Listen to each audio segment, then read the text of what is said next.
네, 하나님 말씀 나누겠습니다. 하박국 1장 1절부터 11절입니다. 율법이 해이하고 라는 제목으로 하나님 말씀 나누겠습니다. 율법이 해이하고입니다.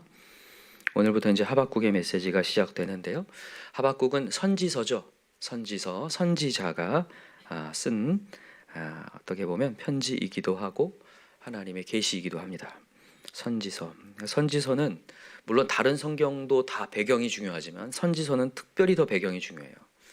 어떤 배경 속에서 이런 메시지가 전해지느냐, 여러분과 저도 마찬가지죠. 우리 어떤 상황에 하나님의 메시지가 주어지느냐 너무 중요한데, 배경을 살펴보면 이 북이스라엘은 아수르의 멸망을 당했습니다. BC 722년에 멸망을 다 당하고, 그 다음에 남유다가 남았는데, 남유다가 북이스라엘 멸망당했으면 정신을 차리는 게 마땅한데 정신을 차려야 못 차려요.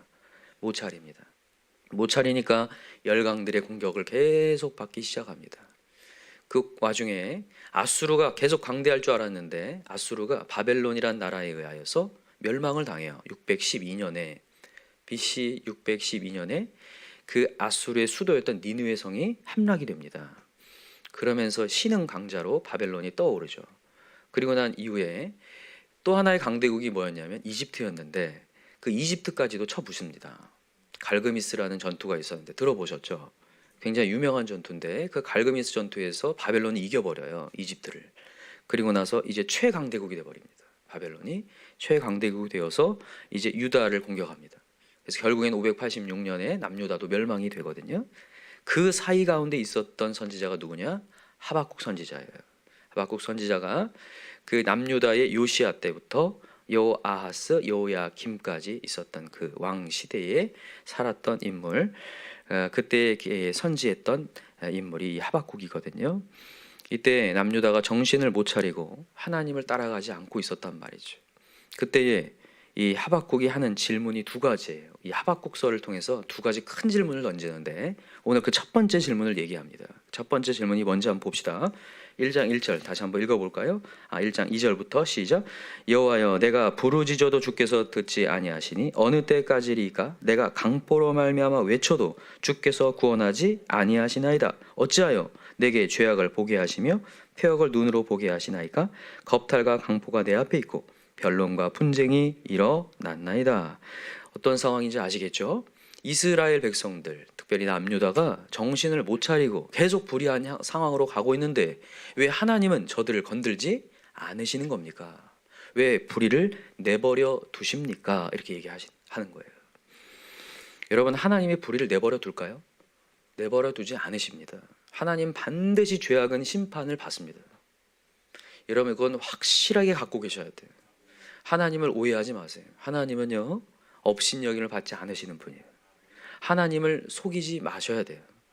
하나님을요, 우리가 겉으로는 예배한다고 하면서 하나님 우선순위 있는 것처럼 보여도 우리 하나님은 중심을 보시거든요. 하나님이 우리가 2순위로 내려가는 순간 우리의 인생도 2순위가 됩니다. 네가 나를 존중히 여길 때 내가 너를 존중히 여긴다. 하나님 분명히 얘기하셨거든요. 마태복음 10장에 뭐라고 얘기하시냐? 네가 사람들 앞에서 나를 시인하면 나도 하나님 아버지 앞에서 너를 시인할 것이다. 그러나 사람들 앞에서 나를 부인하면 나도 너를 부인하리라 그랬어요. 굉장히 무섭면서도 놀라운 메시지예요. 여러분과 제가 항상 우리의 마음을 돌아봐야 돼요. 어떤 상황에 딱 닥쳤을 때 과연 나는 하나님이 우선순위인가? 하나님은 불의를 그냥 내버려 두는 게 아니라 반드시 심판한다. 심는 대로 거두시는 하나님이다. 이것을 여러분들 마음 가운데 항상 마음 가운데 새기셨으면 좋겠습니다. 오늘 하박국의 메시지를 통해서 하나님이 이런 질문 던질 때 응답을 합니다. 자, 5절부터 보세요. 시작. 여호와께서 이르시되 너희는 여러 나라를 보고 또 보고 놀라고 또 놀랄지어다. 너희의 생전에 내가 한 가지 일을 행할 것이라. 누가 너에게 말할지라도 너희가 믿지 아니하리라. 보라, 내가 사납고 성급한 백성 곧 땅이 넓은 곳으로 다니며 자기의 소유가 아닌 거처들을 점령하는 갈대아 사람을 일으켰나니 그들은 두렵고 무서우며 당당함과 위엄이 자기들에게 나오며 그들의 군마는 표범보다 빠르고 저녁 이리보다 사나우며 그들의 마병은 먼 곳에서부터 빨리 달려오는 마병이라. 자, 여기까지만 읽읍시다. 지금 이 갈대아인이 쫓아온다는 건 갈대아는 누굴 얘기하냐면 갈대아 지방은 바벨론을 얘기합니다. 바벨론이 이제 침공해서 들어올 것이다라는 것을 하나님께서 지금 예언적인 메시지 주는 거예요. 불이 하나님 가만히 있지 않는다. 반드시 심판하는데 누구를 통해서? 바벨론을 통해서 심판할 것이다. 여러분, 그래서 오늘도 우리는 우리의 죄악을 제거해야 됩니다. 오늘도 죄악을 제거하고 주님 앞에 내어놓아야 돼요. 그리고 다시 살겠습니다 결단하고 우리의 행동을 옮겨야 될 줄 믿습니다. 오늘 특별히 왜 이스라엘 백성들이 이렇게 계속 불의하고, 여기 보니까 3절 보세요. 죄악을 보게 하시며 패악이 있고 겁탈과 강포가 있는 변론과 분쟁이 계속 일어나고 있는 상황. 이게 왜 그럴까? 여기 4절에 나오는 거예요. 자, 4절에 이러므로 율법이 어떠하고? 해이하고. 오늘 이걸 좀 집중해 볼까 합니다. 율법이 해이하고. 박스를 좀 해놓으세요. 율법이 해이하고. 이 해이하다라는 게 히브리어로 푸그라고 합니다. 이 푸그라는 단어는 게으름이란 뜻이에요. 게으름. 율법에 대해서 게을러졌다 이런 얘기예요. 하나님의 말씀이 게을러지기 시작했다. 여러분, 하나님의 말씀이 제대로 들려오지 않고 게을러지는 순간 여러분 우리에게 무질서가 찾아오고 죄악을 행할 수밖에 없어요. 인간은 죄성이 있기 때문에 하나님의 말씀으로 죄어받지 않으면 반드시 무너집니다. 우리가 누누이 지금 말씀을 통해서 계속 강조되고 있는데 여러분, 우리 인간은 말씀 들어야 삽니다. 정말 그걸 믿으셨으면 좋겠고 우리 자녀들에게도 그것을 부지런히 가르쳤으면 좋겠어요. 너가 다른 지식 얻기 전에 하나님 말씀으로 기준을 세워야 된다. 우리의 눈이 우리의 어떤 안경? 하나님 말씀의 안경을 껴야 된다. 세계관이 항상 말씀의 세계관이어야 된다. 이것을 계속해서 강조하시기 바랍니다. 이렇게 율법이 해이하고 어느 순간 되니까 죽게 나오기 번거로워지고, 인간이 얼마나 이기심이 많은지 자기 편안함을 향해 가거든요. 근데 그 평안함이 진정한 평안함이 아니라 자기를 죽이는 평안함이 돼요.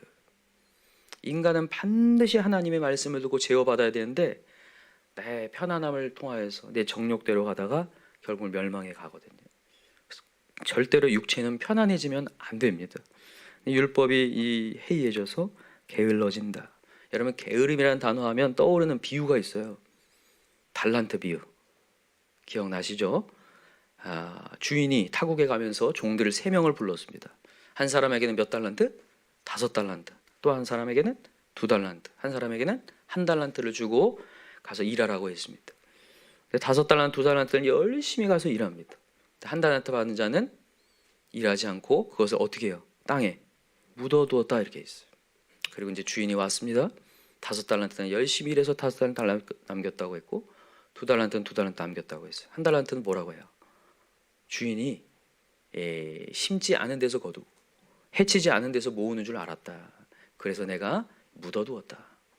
주인이 노합니다. 그죠? 너는 나를 오해했다라는 거예요.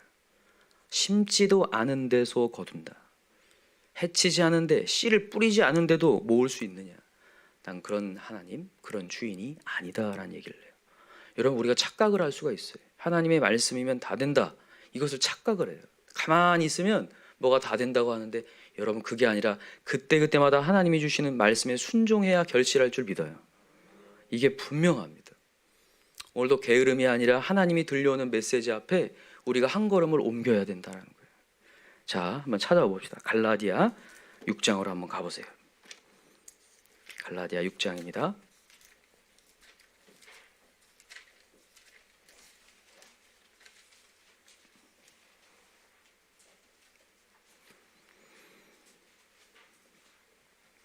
갈라디아 6장 7절 같이 읽읍시다. 갈라디아 6장 7절 시작. 스스로 속이지 말라. 하나님은 업신여김을 받지 아니하시나니 사람이 무엇으로 심든지 그대로 거두리라. 자기의 육체를 위하여 심는 자는 육체로부터 썩어질 것을 거두고 성령을 위하여 심는 자는 성령으로부터 영생을 거두리라. 믿으시나요? 정말입니다. 여러분들이 오늘 행동이 영적으로 하나님의 영을 심는 자인가 육을 심는 자인가가 반드시 결과로 나타난다는 거예요. 하나님의 말씀을 진짜로 다이렉트로 순종하려고 하는가, 그렇지 않은가. 여러분, 오늘도 하나님은 우리에게 우리의 삶을 요구하는데, 제가 항상 이전부터 얘기하는 거 있어요. 2가지의 삶을 하나님이 항상 요구하는데, 첫 번째는 거룩한 삶이에요. 항상 구별된 거룩한 삶을 하나님이 항상 요구해요. 여러분 세상에 나갔을 때 항상 구별되시기 바라요. 교회 안에서의 구별이 중요한 게 아니라 세상 나가서요. 세상 나가서 그게 효력이 돼야 돼요. 말씀이 효력이 돼야 돼요. 여기서는 거룩한 척 앉아 있어도 세상 나가서 거룩한 하나님의 사람이 아닌 이상 절대로 결실할 수 없다는 거예요. 반드시 무너집니다. 세상에 나가서가 진짜고요. 나 홀로 있을 때가 진짜예요. 내가 혼자 있을 때 과연 하나님 앞에 예배하는 자고 하나님을 바라보는 자인가. 그래서 여러분과 저는 오늘도 말씀의 제어를 받아야 되고 세상에 나가서도 말씀이 생각나야 돼요. 특별히 저는 이렇게 말씀드리고 싶어요. 주의 종 앞에서의 포장하지 않길 바라요. 오늘 이 메시지를 하기 전에 그 얘기를 꼭 합니다. 갈라디아 6장 6절을 한번 보세요. 6절 동그라미 해놓고 오늘의 별표를 좀 해놓읍시다. 6장 6절 시작. 가르침을 받는 자는 말씀을 가르치는 자와 모든 좋은 것을 함께하라. 여기 있잖아요. 그냥 좋은 것을 함께하라고 얘기하지 않아요. 모든 좋은 것을 함께하라 이렇게 얘기해요. 모든 좋은 것을. 누구랑요? 말씀을 가르치는 자와 모든 좋은 것을 함께하라. 여러분 주의 종을 무슨 신격화시키고 막 떠받들라는 얘기를 하는 게 아닙니다. 주의 종을 하나님께서 대언자로 이렇게 여겨주시고 그 위치를 이렇게 해 놓으셨잖아요. 여러분들 앞에. 그래서 하나님께서 이 주의 종을 통해서 제어받게 하나님이 만들어 놓으셨어요. 근데 여기서 이렇게 포장이 되어가고 멀어지는 순간부터 여러분들에겐 큰 위기가 닥쳐옵니다. 이게 확실해요. 주의 종이 그냥 있는 게 절대 아닙니다. 여러분 그걸 정말 아셨으면 좋겠어요. 요즘에요 사단 마귀가요 이 주의 종에 대한 권위를 떨어뜨리게 만들어서 홀로의 신앙을 만들려고 해요. 근데 상당히 위험할 수 있어요. 물론 주의 종이 정말 두렵고 떨림으로 하나님 앞에 소통을 하여서 제대로 연결을 하고 소통을 하고 거짓 선지자가 되지 않고 정말 하나님 말씀을 대언해야 되는 건 마땅하지만 그 이후에는 정말 여러분들이 주의 종의 뒤를 따라가는 게 정말 중요하다는 것을 아셨으면 좋겠어요. 정말. 그래서 꼭 제어를 받으시기 바랍니다. 주의 종의 제어를 받고 모든 좋은 것을 함께하라. 이게 있잖아요. 뭐 주의 종한테 알리고 안 알리고를 떠나서 물론 주의 종은 압니다. 여러분들이 막 숨기고 도망쳐도 알아요. 사실은 아는데 혹시 모르더라도 자기가 스스로 감옥에 갇혀요. 이상하게 자기가 스스로. 그러니까 여러분 우리는 하나님 앞에서 솔직하며 또 주의 종 앞에서 솔직할 필요가 있어요. 그래서 해결을 받아야 되고 훈계도 받아야 되고 제대로 이런 이 다이렉션을 하나님께서 인도하시는 것을 여러분들이 받으셔야 된다고. 지시를 받으셔야 된다고. 참 중요한 메시지예요. 이 갈라디아 이 6장 6절부터의 메시지가 너무 중요한 메시지. 주의 종을 통해 여러분 주의 종은 다른 얘기하는 게 아니라 말씀을 얘기할 거거든요. 물론 다른 얘기하면 화가 있을지어다요. 주의 종에게도. 다른 얘기 말고 하나님의 메시지가 전달될 때에 다 사는 역사가 일어날 줄 믿습니다. 그래서 꼭 제어를 받으시고 여러분 우리 얼마나 인간은 상하기 쉬운 음식인지를 항상 말씀드려요. 그래서 말씀을 제어를 받아야 되거든요. 그래서 꼭 제어 받으시기 바랍니다. 혹시라도 여러분들 이렇게 신앙생활하다가 일탈할 수 있어요. 방황할 수 있습니다. 다 이해합니다. 얼마나 쉽지 않습니까? 근데 여러분 방황하더라도 일탈하더라도 다시 와야 돼요. 다시 결단하고 주님의 자리에 와서 말씀을 듣고 다시 살아나는 역사가 다 일어났으면 좋겠습니다. 그래서 그렇게 거룩한 삶으로 항상 제어받는 인생이 되셨으면 좋겠고, 두 번째는 뭐냐면 제자 삼는 삶인데, 여러분 제자가 있어야 제어받아요. 아까 전에 거룩한 삶은 주의 종이 있어야 이게 제어받는다 했지만 두 번째는 제자가 꼭 있어야 돼. 제자가 없잖아요. 자기 홀로 신앙은요 누가 뒤에서 보이지 않기 때문에 자기 자신을 부담감을 안 느낍니다. 그래서 하나님께서 가서 제자 삼으라고 했어요. 여러분 생각해 보세요. 제가 이전에도 얘기했는데 여러분 우리가 제자 삶은 얼마나 삼습니까? 사실 우리의 힘이 뭐 얼마나 있고 사랑하면 또 얼마나 사랑합니까? 그게 중요한 게 아니에요. 여러분과 제가 가서 제자 삼을 때 내가 커지기 때문에 얘기하는 거예요. 내가 하나님의 사랑을 알게 되기 때문에, 큰 은혜를 알게 되기 때문에 여러분 제자 삼는 사역에 집중하셔야 돼요. 세상에 나가서도 여러분 제자를 삼겠다고 하잖아요. 그러면 세상의 유혹을 당하지 않습니다. 근데 이 사람을 내가 전도해야지, 영혼을 구원해야지라는 생각이 없잖아요. 그러면 그 사람을 따라가는 거예요. 세상이 생각보다 굉장히 재밌거든요. 유혹이 정말 많거든요. 내 말초신경을 자극하거든요. 아주 자극적인 음식과 같거든요. 그래서 그냥 따라가 버려요. 근데 내 마음 가운데 제자를 삼아야겠다는 사명이 내 마음 가운데 분명히지잖아요. 그러면 안 따라간다니까요. 그래서 여러분 이런 얘기가 있어요. 세상 것은 두려워하되 세상을 두려워하진 말자. 무슨 얘기인지 아시겠어요? 세상의 것들은 두려워하셔야 돼요. 세상의 것이 생각보다 강하기 때문에, 유혹이 생각보다 심하기 때문에 세상 것은 두려워하다. 세상은 두려워하지 말고 분위기를 깨고 복음을 전하라는 거예요. 하나님이 이겨놓으셨기 때문에, 세상을 이겨놨기 때문에 여러분 우리 복음을 전할 때 역사가 일어날 줄 믿습니다. 그 당시에 분위기가 깨지는 것 같아 보여도 하나님의 생명이 전해져요. 전전긍긍하고 있었던 인생에게 하나님의 메시지를 전하는 순간 그가 꼬꾸라지는 역사가 일어난다고요. 제가 이전에 이 어떤 이 간증을 하나 들었는데, 이 조폭으로 있었다가 이제 회심해가지고 예수를 믿게 된 분에 대한 간증을 들었는데, 이 교도소에 상당히 많이 이제 들락날락 하셨던 분이더라고요. 이 김태촌이라고 하는 사람 아시나요?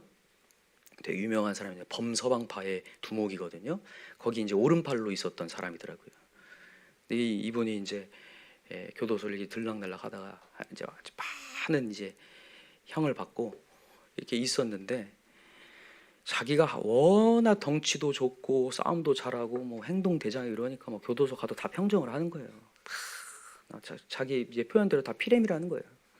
그래서 막 하고 있는데 소리치고 난리를 치는데, 하루는 이제 어떤 목사님이 수감이 되신 거예요. 목사님이 이제 한 사람씩 소개를 막 시키는데 자기는 목사였다고 막 얘기를 하는 거예요. 나중에 봤더니 이제 이분이 이제 해방 운동 하다가 이제 들어오신 분이었나 봐요. 그때 1979년도였나 봐요. 해방 그 운동을 하다가 이제 들어오신 분이었는데, 이 아까 전에 얘기했던 이 회심했던 이분이 회심하기 전에 그렇게 막 소리를 치면서 막 얘기를 하니까 그 목사님이 저쪽에서 걸어 이렇게 나오더래요. 막 걸어 들어오더니 이 세상에서 이 짐승들 중에서 제일 무서움이 많은 짐승이 뭐냐고 물어보더래요. 그래서 갑자기 너무 황당해가지고 그걸 갑자기 자기한테 물어보니까 모른다고 그랬더니 개라고 그러는 거예요. 개는 자기가 두려움이 많다 그렇게 짖어야 된다는 거예요. 너가 그렇게 두려움이 많으니까 짖어야 된다고 딱 들어가더래요. 거기에 머리를 맞은 것 같더래요. 야, 그렇게 무서운 사람 앞에서 그렇게 말하는 것을 보면서, 그리고 나서 화장실에 들어갔는데 계속 그게 생각이 나더래요. 나는 개구나, 이런 생각이 계속 들다가 화장실로 딱 그분이 다시 들어오더니 너는 앞으로 목사가 될 것이다, 그 얘기를 하고 딱 나가더래요. 무슨 말도 안 되는 소린가. 그러면서 너 너무 상심하지 마. 개라고 했다고 상심하지 마. 너가 개가 안 되려면 하나님 말씀 보면 돼. 성경 보면 너 강해질 거야. 자기는 항상 강해지고 싶었대요. 그래서 성경을 보기 시작한 이제 주님을 만난 거예요. 제가 이 얘기를 왜 드리냐면, 그렇게 분위기가 살벌한 속에서도 의연하게 하나님의 말씀을 전했더니 그 말씀이 꽂히더라는 거예요. 자기는 지금도 이해가 안 간대요. 그분이 자기가 지금 이렇게 온화해졌지만 이제 지금도 막 험상궂게 생겼더라고요. 보니까 누구도 자기한테는 뭐라고 할 수 없는데 정말 그 담대함으로 얘기했더니 자기 안에 하나님이 꽂히더라는 거예요. 제가 그 간증 보면서 다시 한번 느껴요. 여러분과 제가 다시 한번 우리 의연해집시다. 강하고 담대합시다. 하나님의 메시지가 꽂히는 순간 그 조폭도 그냥 꼬꾸라지는 역사가 일어나서 그분이 하나님 메시지를 읽다가 감옥에서 성령을 만나버려요. 성경을 다 외우더라고요. 진짜 처음부터 끝까지 거의 다 외우더라고요. 막 줄줄줄줄 나와요. 보니까. 그래서 이 김태촌 씨가 이제 돌아가셨던데, 2012년도가 돌아가셨는데 그분도 가서 전도하고 막 지금은 크게 쓰임을 받고 있는 걸 봤거든요. 그러니까 여러분과 제가 오늘도 해야 될 일 뭐냐면, 세상의 것들은 두려워하되 세상을 두려워하진 맙시다. 그리고 복음을 전할 때 그들도 살지만 내가 삽니다. 내가 살고 내가 하나님 앞에 있게 된다는 거. 그래서 오늘도 제자 삼는 사역에 집중하시고, 누구를 만나든지, 친구를 만나든지 동료를 만나든지 누구를 만나든지 하나님 복음 전하는 데에 관심사를 가질 때 여러분이 살아나는 역사가 일어날 줄 믿습니다. 기도합시다. 오늘 이 시간에 두 가지 기도할 때, 첫 번째는 거룩한 삶 말씀드렸어요. 우리가 얼마나 게을러지기 쉬운데 하나님의 말씀에 제어를 받게 하시고 또 주님의 공동체 있게 하시고 말씀을 가르치는 자와 모든 좋은 것을 함께 하라고 했는데, 항상 주의 말씀은 들려오는 자리에 항상 있게 하시고 포장하지 않게 하시고 큐티할 때도 하나님이 항상 우리에게 성령으로 들려주셔요. 그거 큐티해라 이럴 때 있어요. 그러지 않나요 여러분? 큐티할 때 이것 큐티해라 이렇게 얘기해 주는데 그거 안 하려고 할 때가 많지 않나요 우리? 너 그거 큐티해 이렇게 하는데 하나님의 메시지 순종하고 할 때 역사가 될 줄 믿습니다. 그래서 우리 거 내용 없고 거룩한 삶으로 나타나는 시간 되게 하시고 우리 제자 삼는 삶에 집중하여서 어딜 가든지 다른 거 말고 하나님 복음 전하는데 쓰임 받는 자 되게 해달라고. 그래서 율법이 해이해지지 않고 하나님의 말씀을 따라가는 자 되게 해달라고. 우리 시간에 주여 삼창 간절히 부르고 기도합시다. 주여 주여 주여. 하나님 아버지 감사합니다. 오늘도 하나님 아버지 우리의 삶이 때로는 해이해질 수 있음을 봅니다.